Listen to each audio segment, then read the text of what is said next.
আসসালামু আলাইকুম। কবে এটা নি আমাদের গাড়ি অলরেডি গ্লাস এটার শেষ।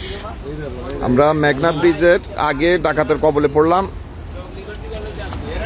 হকি স্টিক, চাইনিজ কুড়াল এবং রামদাদি আমাদের পুরো গাড়ি অলরেডি সব সার্কার করে ফেলছে। নতুন আমাদের নোহা নিউ শেপের গাড়ি বড় বাইক অলরেডি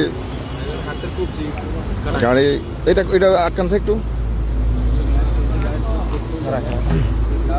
ভাই আপনার আপনি আমাদের ফিরোজ ভাই ছোট ভাই, সুমন ভাই ছোট ভাই, উনি ওনার হাতে কূপ খাইছে অলরেডি। আর কোন জায়গায় ভাই? এগুলো সব গ্লাসে অলরেডি কাটা গেছে। ওনার এখানে আহত বেশি হয়েছে হাতে, বাম হাতে। এই ওনার গ্লাস, গাড়ির অবস্থা একদম খুব ভয়াবহ। এখানে ছিল আমার বন্ধু রুবেল, ওই পাশে অ্যাডভোকেট সোহাগ ভাই, এই পাশে অ্যাডভোকেট সোহাগ ভাই। এখানে সব কোপাই এলো পাতাড়ি কোপাই, এই যে একদম সব শেষ করে ফেলছে।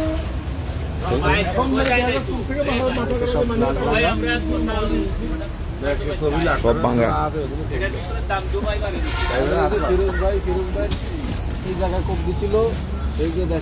ফিরোজ ভাই অলরেডি যদি জামা কাপড় না থাকতো, যদি কাঁধে না থাকতো হয়তো পুরো এই সিনাটা দুই অর্ধেক হয়ে যেত।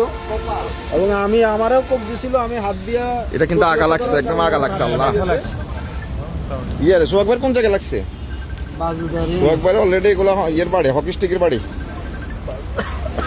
আক্তার ভাইয়ের কোনখানে বাড়ি খেয়েছে, কোপ লাগে নাই তো হকি স্টিকের বাড়ি ফিটে অনেকগুলো বাড়ি খেয়েছে। ভাগ্য ভালো জ্যাকেট ম্যাকেট ছিল। আর সুমন ভাইরও ফিটে বা অলরেডি হকি স্টিকের বাড়ি খেয়েছে।